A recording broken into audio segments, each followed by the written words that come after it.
Ating, ayan ang mga kamatis, kahit pa ganun-ganun na, may bunga pa din siya. Ayan, may bulaklak. Ayan, nagbulaklak ulit. At tinanggal ko yung mga ganito guys, yung mga luma-luma nito, tinanggal ko to. Kasi nung dating ko, ano na. Ito, harvestin din natin ito. Ayan.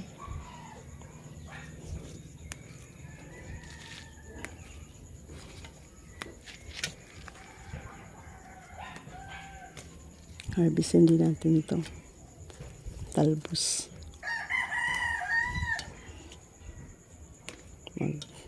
Maggulay-gulay tayo ngayon. Ayan, nagbulaklak pa din siya. Ayan. Ito kanina tinanggal ang kapatid ko. Sabi ko wag muna at i-video-video ko muna. Ayan. Ang ating okra. Ang daming bunga. Yung sili. Ayan guys, pwede tayo magsinigang.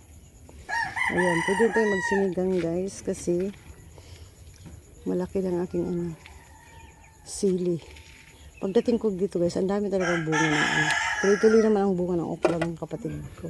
Ito yung garden ng kapatid ko kasi nandito ako sa Bicol. Ayan, ang daming bunga. Kunin natin. Baka tumigas na yung iba. Hindi pa, pwede pa. Ang laki. Thank you. Ayan, harvest tayo ng harvest. Ito din. May talong din. Ayan. Yung talong, dahil bulaklak na. Meron din bunga. Ayan, may bunga na siya. Ayan, malaki-laki na. Bumagsak na siya kasi malaki-laki na siya. Mabigat. Ibig sabihin, mabigat na siya. Ayan. Meron pang okra dito. Ayan. Tingnan nga natin baka matigas na. Ay, matigas na nga. Hindi natin kunin yung patigaan natin. Patigasin natin yung dyan.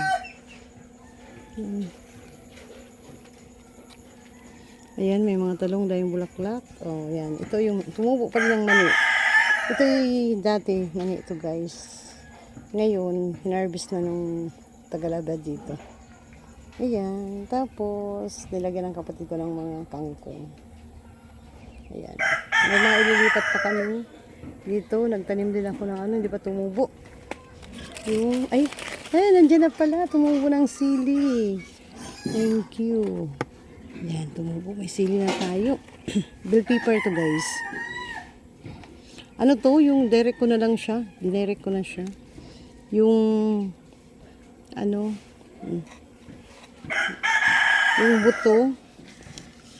yung buto, inano ko na. Diretso ko na dito. Hindi ko siya pinatuyo pero tingnan mo. Na siya.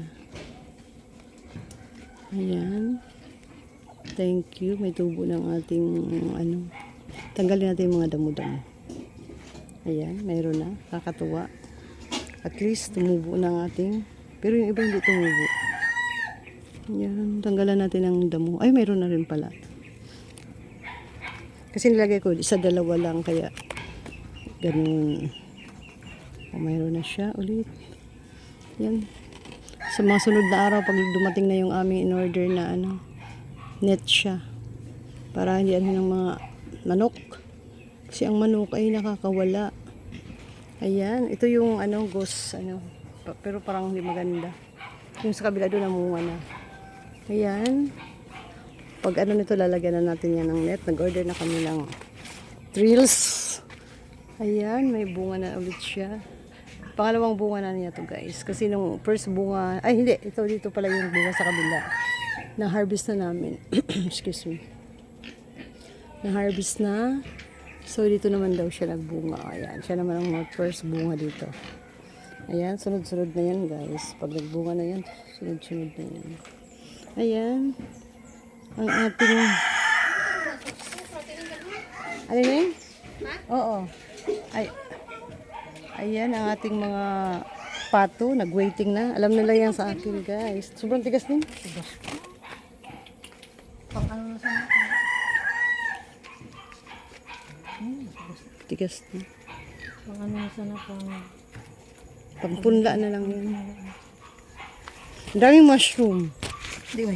Kaya nga. So, ayan ang mushroom guys. Ano yung gamit yung mushroom? Hindi ba natin alam pa paano to? Mushroom sa kahoy. Kulay orange. Ayan ang talong. Ayan.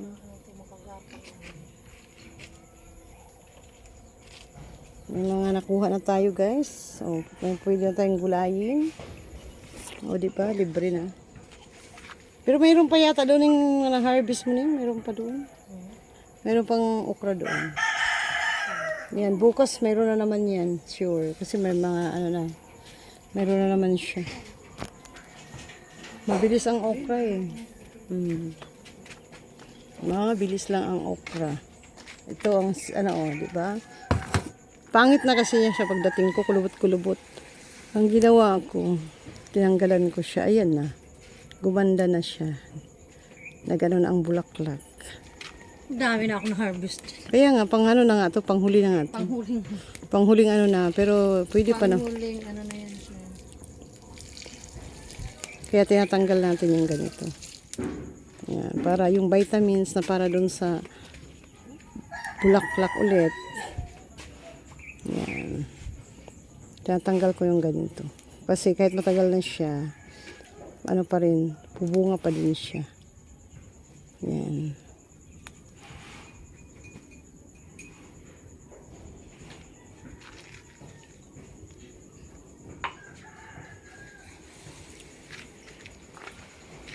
Alaga ang ano no, yung kamatis, ang bango niya. Ang bango ng ano niya dahon. Mabango. Dito pwede pa na yung pero may tubig, may halo naman ito na, no? Naman ito masyado. Oo. Ano yan? Yung abuno? Abuno. Dinere, Ano naman yun? May halo naman na tubig niya.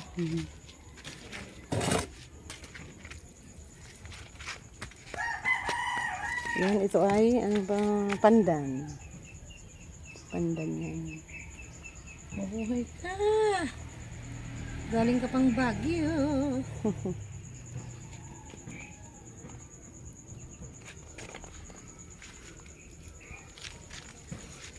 Yan.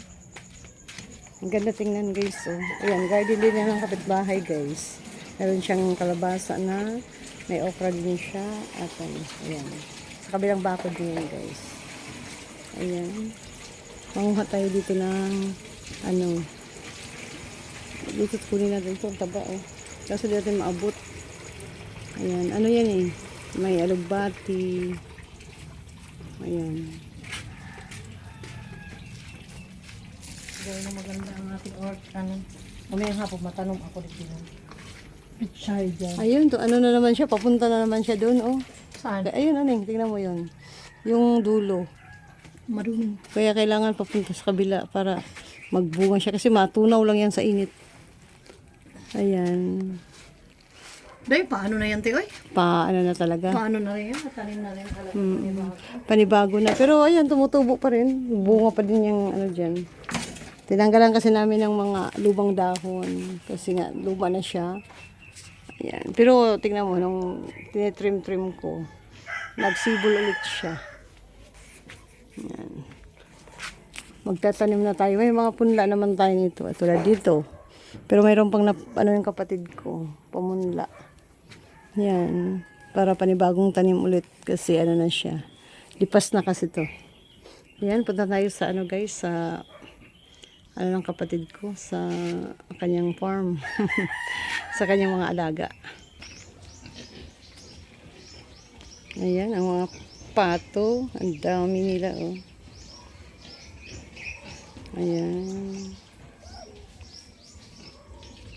Nag-waiting yan sa akin yan, guys. Pero pinapakain na yan ng nagpapakain dito. Napakain na yan. Pero ako kasi pag may, ano, yung sobra sa pagkain namin sa loob, binibigay ko sa kanila. Tulad yung mga prutas. Kahapon binigyan ko lang sa pinya. O, naubos din. Yung balat ng pinya. Ayan. Pag may mga prutas, yung mga tirang kanin na dikit sa kaldero, hinuhugasan kayo pinapaano, binibigay ko sa kanila. Kaya yan, oh, pag nakita ako, waiting yan sila. Diba? Ando yung mga maliliit din doon na pato. Tingnan mo yung isa, oh. Nakawala na naman. Inaano ko yan eh. Pinapasok ko yan doon sa kulungan eh. Pasok tayo. Tingnan natin sila. Tingnan natin yung maliit doon. Ano? Mga pato.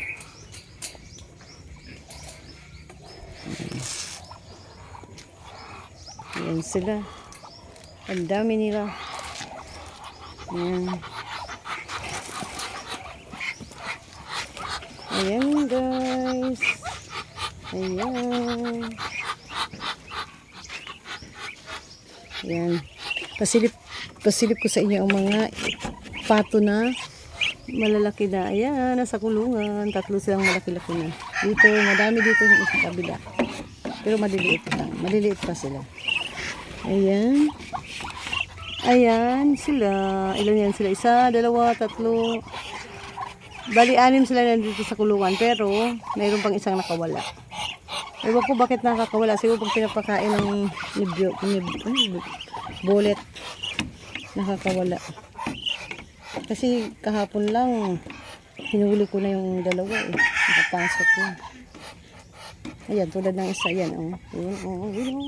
Yun, nakakawala yan. So, ewan ko saan nakaano.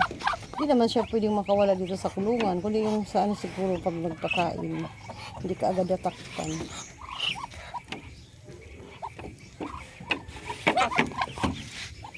Sarado natin para. Ayun ang daming egg. Ayun ang daming egg yan guys. Nakalimlim yan. Yan. Mayroon pa yata doon, naglimlim din Yan.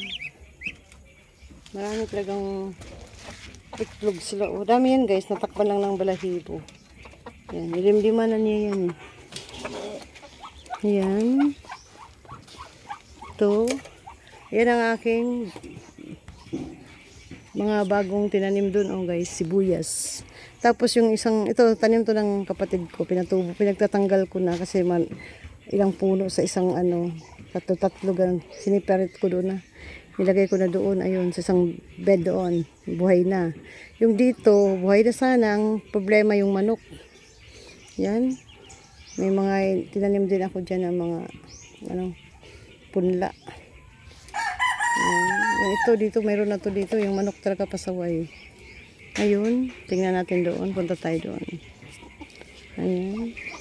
Okay, ayan, nakapila na naman sila sa akin sunod-sunod kasi alam nila na binibigyan ko rin sila ng pagkain. Ayan, kahit kumain na yung mga yan, pag nakita ako, tsaka binibigyan ko sila ng dahon ng tulad ng kangkong, tulad nito, binibigay ko sa kanila yan.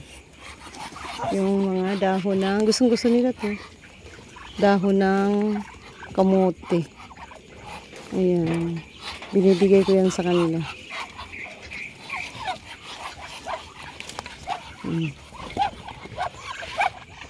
Gustong-gusto nila yan.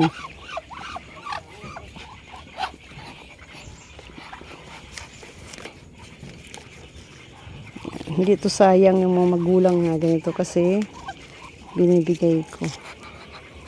Gustong-gusto nila to guys. Kagulo na. Kagulo na sila kasi binibigay ko tong dahon. Ayan. Damihan natin muna bago ibigay. Tapos makita natin ang bibilis nila. Ang bibilis nila talaga as in. Oo, gustong-gusto nila dito. Ito.